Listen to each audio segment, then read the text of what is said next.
Hi guys! Welcome back to my YouTube channel. It's me again, ang Madam na Negosyante, Tweety Bird. So hi sa mga ka-Tweety Bird, hi sa mga newly subscribers, o hi din sa mga viewers na lagi pong nanonood sa aking channel. Salamat sa inyong suporta guys. Kung hindi po dahil sa inyo ay hindi po talaga mag-grow yung aking channel.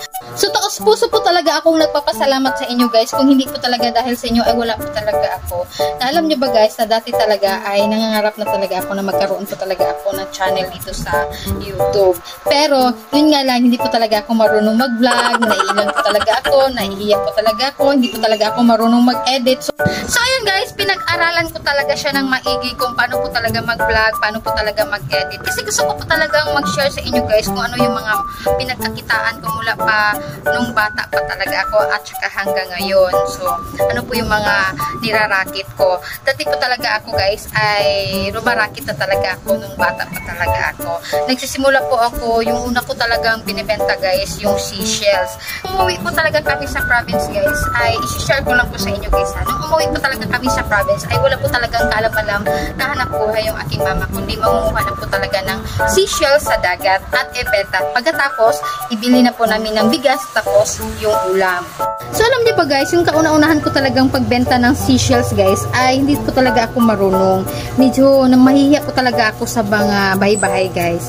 So ayun guys, umabot talaga kami. Kasama ko po yung kapatid ko. Umabot po talaga kami ng gabi guys. At hindi po nagbenta yung seashells na dala po namin. So ayun guys, nagalit po talaga yung mama namin. Kasi paano naman po hindi po mapagagalit na wala po kami pambili ng bigas. So ayun guys, nakatikim po talaga ako ng palo at saka gulpe sa aking mama guys. So ayun, napaisip po talaga na sa susunod pag magbebenta po talaga po, kailangan talaga magbenta po talaga ito.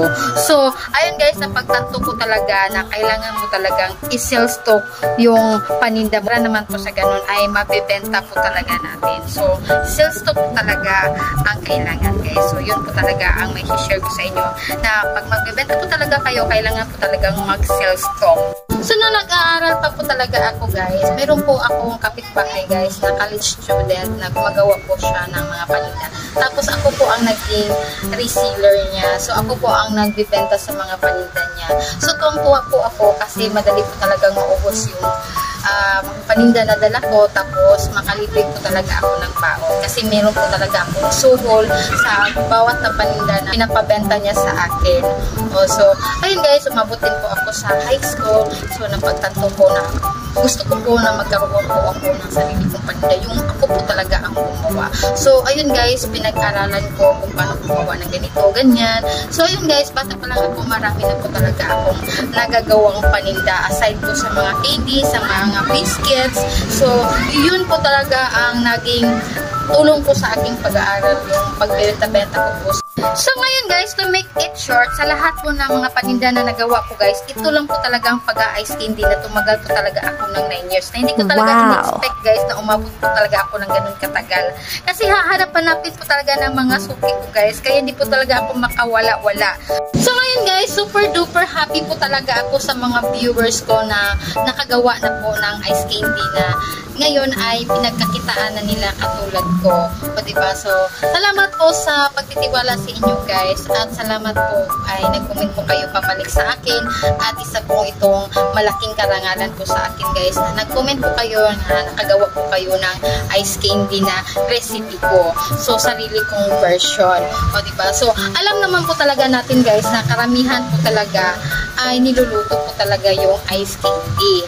So, ayun, nilagyan po nila ng cornstarch. So, medyo mahaba-haba talaga ang proseso sa paggawa ng ice candy na, which is, pwede naman po talaga tayo gumawa ng ice candy na hindi na po niluluto. O, diba? So, perfect talaga to sa mga mommies na tinamad na sa paggawa ng ice candy. Hanggang ngayon ay nagluluto pa rin na. Alam niyo ba guys, sa pagka-ice candy guys, hindi po talaga nagbabase yan sa niluluto or hindi niluluto. Nagbabase po talaga yan sa timpla kung gaano po kasarap ang ating ice candy. Kung ito ba'y pasok ba sa panlasa ng basa. So yan po talaga ang pinaka-importante guys, kung masarap ba ang ice candy na gawa mo.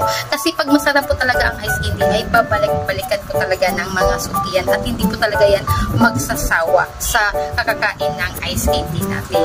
So meron po talagang nag-comment sa aking video guys na ano daw ang kaibahan sa niluluto or hindi niluluto. Well, para naman po sa akin guys, iba talaga ang impact sa hindi po niluluto.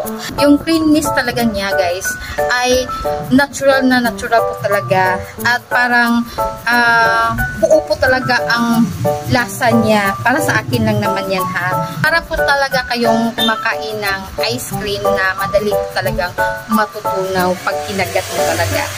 Mula unang kagat hanggang dulo po talaga ay hindi po talaga mag-iiba ang lasa ng ating ice candy. So ngayon guys, pag-uusapan po natin yung niluluto, yung may cornstarch talaga guys.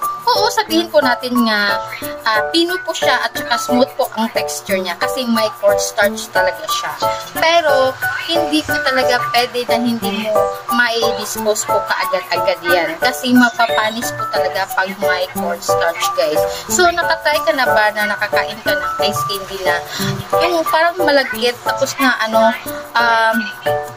pag nagme-melt po talaga siya, lumalagkit po talaga ang kanyang melted ice candy niya. So, yun po talaga ang sign na napapanis na po ang ice candy.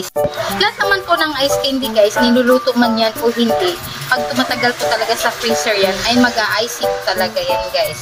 So, sa akin naman guys, kung tatagal man siya sa freezer, mag-a-icy man siya, hindi po talaga mag-iiba ang timpla ng aking ice candy. At hindi rin po siya mapapanis. So, yun po talaga ang kaibahan po sa niluluto o hindi po niluluto. Sa mga nakagawa dyan ng ice candy ko at ngayon ay pinagkakitaan nyo na. So, ito lang po talaga ang masasabi ko sa inyo guys. I-push mo na yan. So, yan lang po muna for today's video. Thank you for watching. Bye-bye!